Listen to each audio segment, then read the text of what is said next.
My dear students and parents, this is Daniel and welcome back to our channel. NEET UG 2025 examinationல நான் application போட்டுட்டேன் sir. ஆனா அப்ளிகேஷன்ல என்னுடைய பெயர்கள்ல, என்னுடைய போட்டோகிராஃப்ல, சிக்னேச்சர்ல சில பிரச்சனை இருக்கு.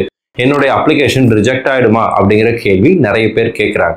இந்த வீடியோல எந்தெந்த ரீசனுக்கெல்லாம் அப்ளிகேஷன் ரிஜெக்ட் ஆகிறதுக்கு சான்சஸ் இருக்கு அண்ட் ஒருவேளை நீங்க தவறுகளை செய்திருந்தா அதை சரி செய்து கொள்வதற்கான வாய்ப்பு எப்போ கிடைக்கும் அண்ட் எதெல்லாம் சரி செய்யலாம் அப்படிங்கிற கம்ப்ளீட் டீடைல்ஸ் இந்த வீடியோல பார்க்கலாம்.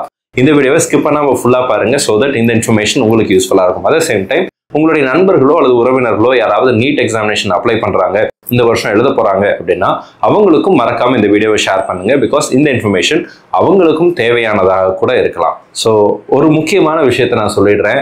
99% உங்களுடைய அப்ளிகேஷன் ரிஜெக்ட் ஆகாது.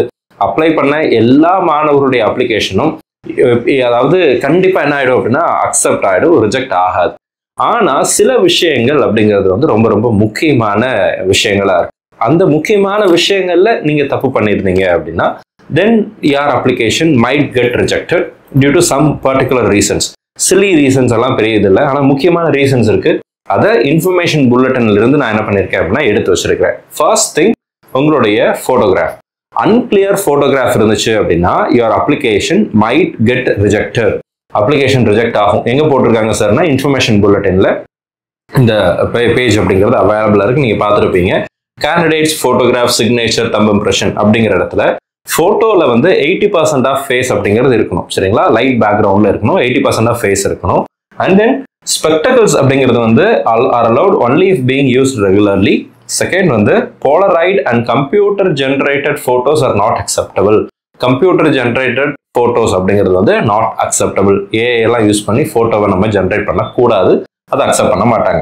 And application not complying with these instructions or with unclear photographs are liable to be rejected அப்படின்னு சொல்லியிருக்கிறாங்க. application without photograph shall be rejected. Photo இல்லாம நம்ம சப்மிட்டே பண்ண மாட்டோம். ஸோ இந்த பாயிண்ட் தேவையில்லை. ஆனா அன்கிளியர் போட்டோ இருக்கு அப்படின்னா தென் அப்ளிகேஷன் ரிஜெக்ட் ஆகிறதுக்கு சான்சஸ் இருக்கு.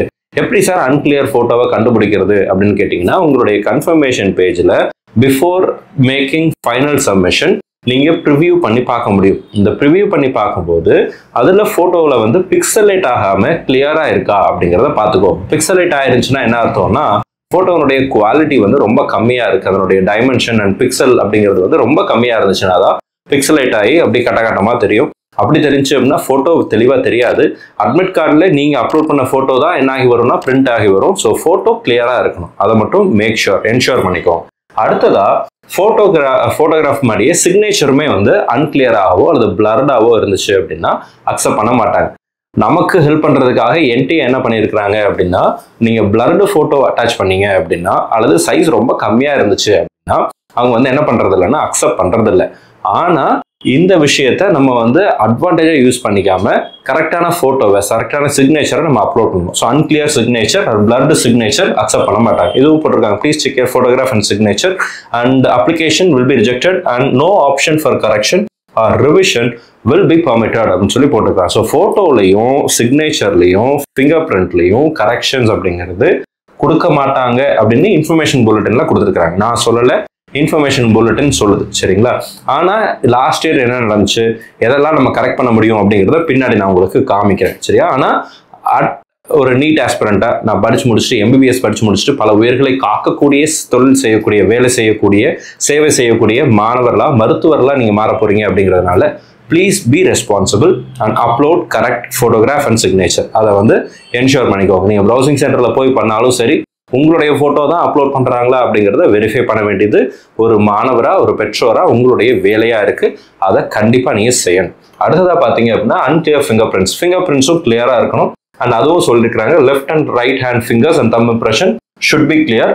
அண்ட் இது வந்து அன்கிளியரா இருந்துச்சு அப்படின்னா application forms will also be rejected அப்படின்னு சொல்லி போட்டுருக்காங்க, சரியா? அன்கிளியர் அப்படின்னு இருந்துச்சுன்னா ரிஜெக்ட் ஆகும் அப்படின்னு சொல்லியிருக்காங்க. ஸோ இதுவும் கரெக்டா டைமென்ஷன்ல இருக்கா?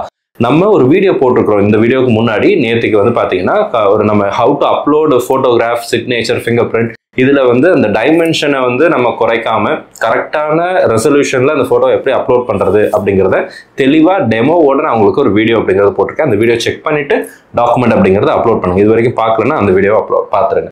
And again unsigned application form, இது வந்து கண்டிப்பா சைன்ல நீங்க அப்லோட் பண்ணி தான் போட்டிருப்பீங்க. பட் அகைன் நம்ம கொடுத்துருக்கிறோம் சைன் கண்டிப்பாக நம்ம போட்டுருவோம். சரிங்களா? அடுத்ததா ஃபால்ஸ் இன்ஃபர்மேஷன் அப்படிங்கிறது நீங்கள் கொடுத்துருந்தீங்க அப்படின்னா your application might get rejected. நீங்கள் ஓபிசி இல்லாமல் ஓபிசின்னு கொடுத்துருந்தாலோ, ஜென்ரல் கேட்டகரின்னு கொடுத்தீங்கன்னா பிரச்சனை இல்லை. ஆனால் ஜென்ரல் இருந்துட்டு ஓபிசின்னு கொடுத்தாலோ, அதாவது ஜென்ரல் இருந்துட்டு எஸ்சி எஸ்டின்னு கொடுத்தாலோ, அல்லது பிடபிள்யூடின்னு மாற்றி கொடுத்துருந்தாலோ, கரெக்டான பிடபிள்யூடி பர்சனாக நீங்கள் இருக்கணும். 40% கீழே உங்கள் லிமிட் இருக்கா, உங்களுடைய பர்சன்டேஜ் ஆஃப் டிசபிலிட்டி என்ன, அதெல்லாமே கரெக்டாக நீங்கள் என்ன பண்ணியிருக்கணும் அப்படின்னா கொடுத்துருக்கணும். ஆஸ் பர் யோர் சர்டிஃபிகேட், உங்கள் சர்டிஃபிகேட்டில் இருக்கிறபடி நீங்கள் என்ன பண்ணணும் அப்படின்னா கரெக்டாக கொடுக்கணும். மிஸ்இன்ஃபர்மேஷன், ஃபால்ஸ் இன்ஃபர்மேஷன் தப்பாக கொடுத்தோம் அப்படின்னா அப்ளிகேஷன் மைட் கெட் ரிஜெக்டட் அப்படிங்கிறத இந்த இடத்துல சொல்லியிருக்கிறாங்க.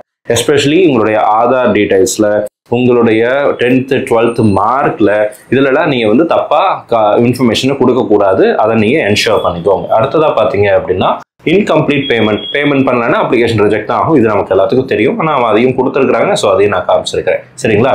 இப்போ அப்ளிகேஷன் ரிஜெக்ட் ஆகிறதுக்கு முன்னாடி என்னென்ன விஷயங்கள் எல்லாம் நம்ம வந்து லாஸ்ட் இயர் அலோவ் பண்ணாங்க அப்படிங்கிறத நான் உங்களுக்கு காமிச்சிடுறேன். லாஸ்ட் இயரை பொறுத்த வரைக்கும் நீங்கள் எல்லா ஃபீல்டையும், உங்களுடைய ஃபோன் நம்பர், உங்களுடைய இமெயில் ஐடி, இதை தவிர மற்ற எல்லா ஃபீல்டையும் நீங்கள் கரெக்ட் பண்ணிக்க முடிஞ்சு. சரிங்களா? லாஸ்ட் இயரில் வந்து அந்த மாதிரியான ப்ரொவிஷன் அப்படிங்கிறது கொடுத்துருந்தாங்க. லாஸ்ட் இயரில் உங்களுடைய ஃபோன் நம்பர், உங்களுடைய இமெயில் ஐடி, இந்த ரெண்டை தவிர மற்ற எல்லா ஃபீல்டையுமே கரெக்ட் பண்ணுறதுக்கு ஆப்பர்ச்சுனிட்டி கரெக்ஷன் விண்டோவில் கொடுத்தாங்க. ஆனால் இந்த வருஷம் என்ன பண்ணுவாங்க அப்படிங்கிறது நமக்கு தெரியாது. ஸோ அட்வான்டேஜ் எடுத்துக்க வேண்டாம் அப்படிங்கிறது தான் ஒரு ஆசிரியராக, ஒரு கல்வியாளராக என்னுடைய ஆலோசனையாக இந்த இடத்துல இருக்குது. ஸோ அப்போ எல்லாத்தையும் கரெக்டாக அப்லோட் பண்ணிடுங்க. எந்த மிஸ்டேக்கும் இருக்காது. கரெக்ஷன் விண்டோவில் நீங்கள் எதையும் செய்ய வேண்டிய அவசியம் அப்படிங்கிறது இருக்காது. ஒரு வேளை சார் நான் இதுக்கு முன்னாடி சொன்னேன் ஃபோட்டோகிராஃபில், சிக்னேச்சரில், ஃபிங்கர் பிரிண்ட்டில், தம் இம்ப்ரெஷனில், இந்த மாதிரியான விஷயங்களில் அன்கிளியர் ஃபோட்டோ ஒரு வேளை நான் அப்லோட் பண்ணிட்டேன், அல்லது நான் வந்து மாற்றி அப்லோட் பண்ணிட்டாங்க, கேட்டகரியை மாற்றி போட்டுட்டாங்கன்னா அதை கரெக்ட் பண்ணிக்க முடியுமா? என்னுடைய நேமில் ஸ்பெல்லிங் மிஸ்டேக் வந்துருச்சு, அதை நான் கரெக்ட் பண்ணிக்க முடியுமா? இந்த மாதிரி விஷயங்கள், என்னோட அப்பா பேரில், அம்மா பேரில் ஸ்பெல்லிங் மிஸ்டேக் வந்துருச்சு, அதை நான் கரெக்ட் பண்ணிக்க முடியுமா? டேட் ஆஃப் பர்த்தை தப்பாக போட்டாங்க சார், அதை கரெக்ட் பண்ணிக்க முடியுமா அப்படின்னு கேட்டால் எல்லா ஃபீல்டையும் லாஸ்ட் இயரில் கரெக்ஷன் விண்டோவில் டைம் கொடுத்தாங்க. இந்த வருஷம் கரெக்ஷன் விண்டோ வரும்னு சொல்லி எதிர்பார்க்கிறோம். ஏன்னா அப்ளிகேஷன் ஃபார்ம்ல என்ன சொல்லியிருக்கிறான், இன்ஃபர்மேஷன் புல்லட்டின்ல என்ன கொடுத்துருக்காங்க அப்படின்னு சொல்லி கேட்டீங்கன்னா, correction window will not be permitted அப்படின்னு சொல்லி, correction will not be permitted in ஃபோட்டோகிராஃப்னு சொல்லி கொடுத்துருக்காங்க.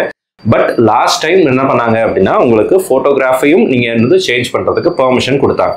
ஒருவேளை நீங்கள் உங்களுடைய passport size photo, post card size photo, signature, finger print அல்லது வேற ஏதாவது டீட்டெயில்ஸில் நீங்கள் மிஸ்டேக் பண்ணியிருந்தீங்க அப்படின்னா send a mail to NTA, national testing ஏஜென்சிக்கு மெயில் அனுப்புங்க. That I have made so and so mistake, இந்த மிஸ்டேக்கை கரெக்ட் பண்ணுறதுக்கு எனக்கு பெர்மிஷன் கொடுங்க அப்படின்னு சொல்லி நீங்கள் ஒரு பெர்மிஷன் மெயில் அப்படிங்கிறது அனுப்பலாம். ரிக்வஸ்ட் மெயில் அப்படிங்கிறது அனுப்பலாம்.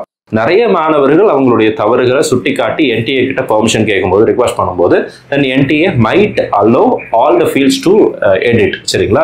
இதுதான் லாஸ்ட் இயர்ல நடந்துச்சு. லாஸ்ட் இயருக்கு முந்தின வருஷம் 2023ஆம் ஆண்டு நீட் தேர்வில் சில ஃபீல்டை மட்டும்தான் அவங்க வந்து என்ன பண்ண விட்டாங்கன்னா கரெக்ட் பண்ணுறதுக்கு விட்டாங்க. உதாரணத்துக்கு நீங்கள் உங்களுடைய கேண்டிடேட்னுடைய நேமை சேஞ்ச் பண்ணுறதாக இருந்தால் ஃபாதர் நேம், மதர் நேம்ல ஏதாவது ஒரு விஷயத்தை தான் நீங்கள் வந்து சேஞ்ச் பண்ண முடியும். ரெண்டையும் சேஞ்ச் பண்ண முடியாது, கரெக்ட் பண்ண முடியாதுங்கிற மாதிரி ரெஸ்ட்ரிக்ஷன்ஸ் இருந்துச்சு. அண்ட் ஃபோட்டோ இந்த மாதிரி விஷயங்களை அப்லோட் பண்ணுறதுலையும் ரெஸ்ட்ரிக்ஷன்ஸ், அதை கரெக்ட் பண்ணுறதுலையும் ரெஸ்ட்ரிக்ஷன்ஸ் அப்படிங்கிறது இருந்துச்சு. But last year due to n number of candidates request பண்ணதுனால, நிறைய பேர் ரிக்வஸ்ட் பண்ணதுனால NTA எல்லா ஸ்டூடெண்ட்ஸுக்கும் எல்லா ஃபீல்டையும் எடிட் பண்ணுறதுக்கு, அப்லோட் பண்ணுறதுக்கு என்ன பண்ணாங்கன்னா பெர்மிஷன் அப்படிங்கிறது கொடுத்தாங்க. நீங்கள் மிஸ்டேக் பண்ணீங்கன்னா NTA helpline email ID information புல்லட்டின்ல இருக்குது. நீங்கள் அதை செக் பண்ணுங்கள். NTA வெப்சைட்டில் இருக்குது. அந்த வெப்சைட்டில் இருக்கக்கூடிய அஃபிஷியல் இமெயில் ஐடிக்கு நீங்கள் என்ன பண்ணுங்க அப்படின்னா ஒரு மெயில் அனுப்புங்க. ஸோ தட் அவங்க கரெக்ஷன் விண்டோவில் எல்லா விஷயத்தையும் கொடுப்பதற்கான வாய்ப்புகள் அப்படிங்கிறது இருக்குது.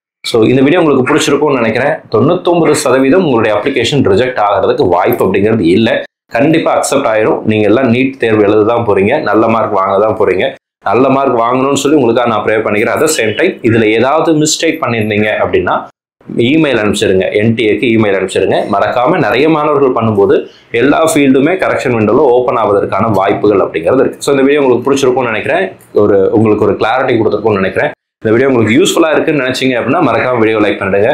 அண்ட் ஃபர்ஸ்ட் டைம் நம்ம சேனலை பார்க்குறீங்க அப்படின்னா மறக்காம சேனலை சப்ஸ்கிரைப் பண்ணி வச்சுருங்க. All the best and thanks so much.